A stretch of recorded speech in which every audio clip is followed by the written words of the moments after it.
Sumatin po ang biyaya, awa, habag, pagpapala, katotohanan, kapayapaan, pag-ibig mula kay Yahweh. Isang magandang araw po muli sa bawat isa.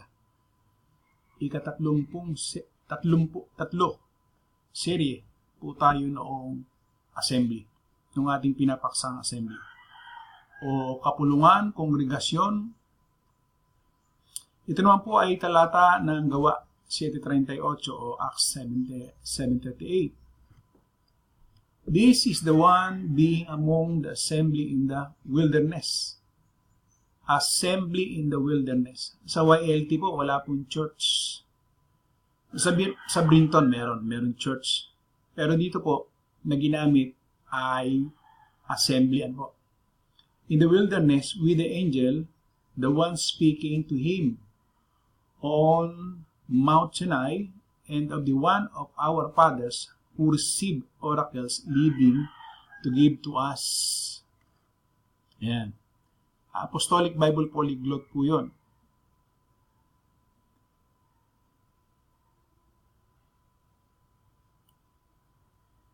Dito sa YLT. Ayan. This is he who was in the assembly in the wilderness. So yung po palang wilderness o yung assembly in the wilderness, tumutukoy po doon sa mga Israelita, no?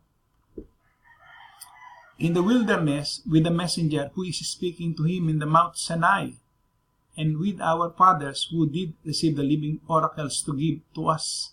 Ayan. So, assembly ang ginamit na. Pero sa King James, ayan, gaya nga po na sinasabi ko, this is he that was in the church in the wilderness with the angel which spake to him in the Mount Sinai, and with our fathers who received the lively oracles to give unto us. So, ang ginamit ay church. At dito po sa Greek New Testament, ang ginamit po dyan ay ecclesia. Ayan. Ecclesia. Hautos, Aimi. Ayan. Ito po ay genomai. En ho ecclesia. Ayan. So, ecclesia ang ginamit. Assembly. Ito po. Sa God's Word. This is the Moses who was in the assembly in the desert.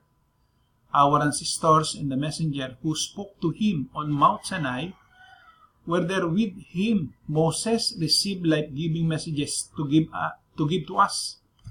So, ang ginamit din po ay assembly.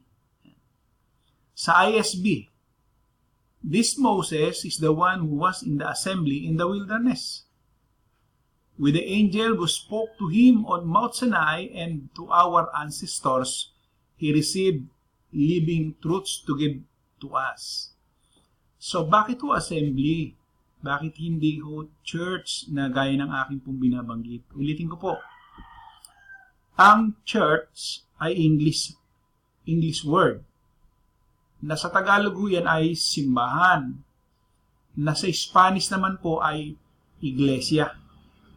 Kapag pinagdugtong-dugtong mo po yan, lalabas simbahan. Ano po? Pag tinagalog mo yan, yung verse na yan, ito po mangyayari yan. Baka hindi nalalaman nung nangangaral tungkol sa salitang iglesia, no? Aminin mo mat hindi, ito ang magiging basa niyan.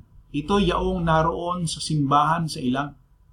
Nakasama ang anghel na nagsalita sa kanya sa bundok ng Sinai, at kasama ang ating mga magulang na siyang nagsitanggap ng mga aral na buhay upang ibigay sa atin. Kung ilalagay mo naman yung salitang assembly, ganito po magiging basa sa Tagalog. Ito yung naroon sa kapulungan sa ilang.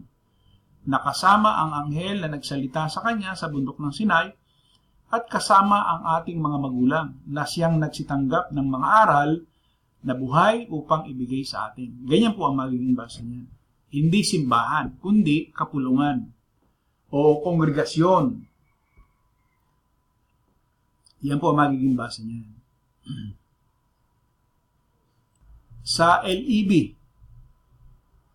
ito po yung version. This is the one who was in the congregation in the wilderness with the angel who spoke to him at Mount Sinai, and who with our fathers received living oracles to give to us. LITB.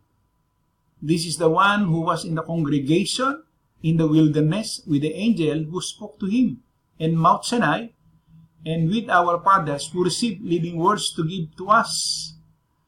Sa Modern King James Version, gumamit na rin po sila ng congregation, nawala yung church. Yan. Ito po yung sinasabi ko po sa inyo.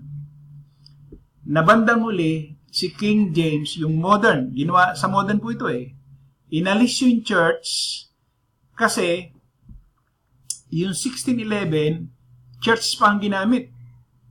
Pero dito sa Modern King James, lumalabas po na congregation. Pinalitan nila yung church. Ayan. Kaya nga po doon sa mga nagtatanggol, doon sa church, doon sa iglesia, doon sa church, ang meaning sa Tagalog isimbahan, ay medyo sigurado nag-iisip na po kayo ngayon. Ito, Modern King James na po ito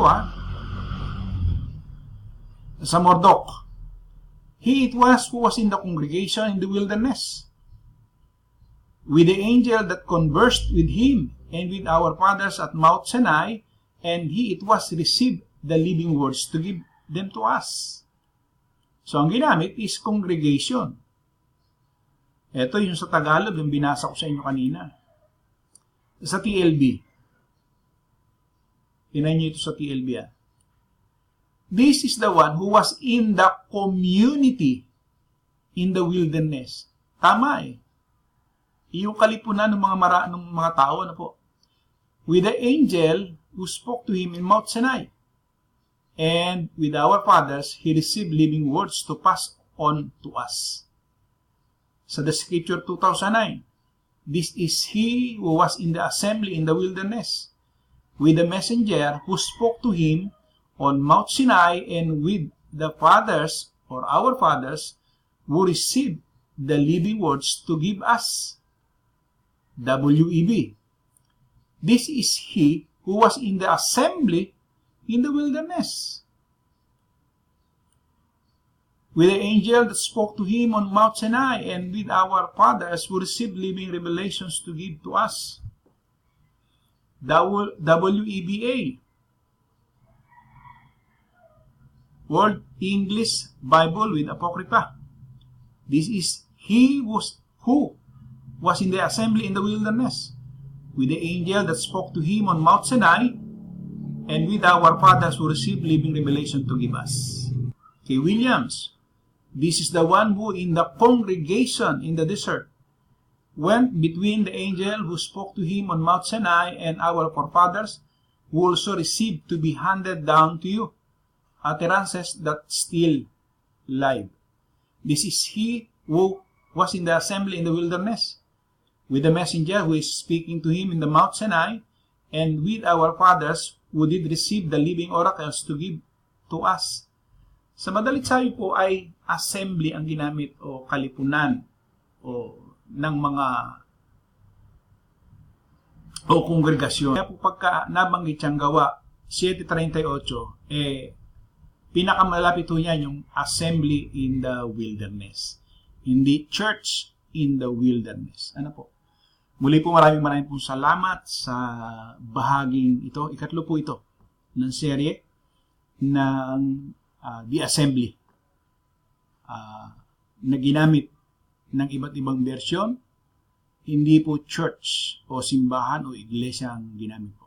Muli po maraming po salamat. Ito po si Brad Emmanuel Umali. Maraming po salamat sa inyo lahat.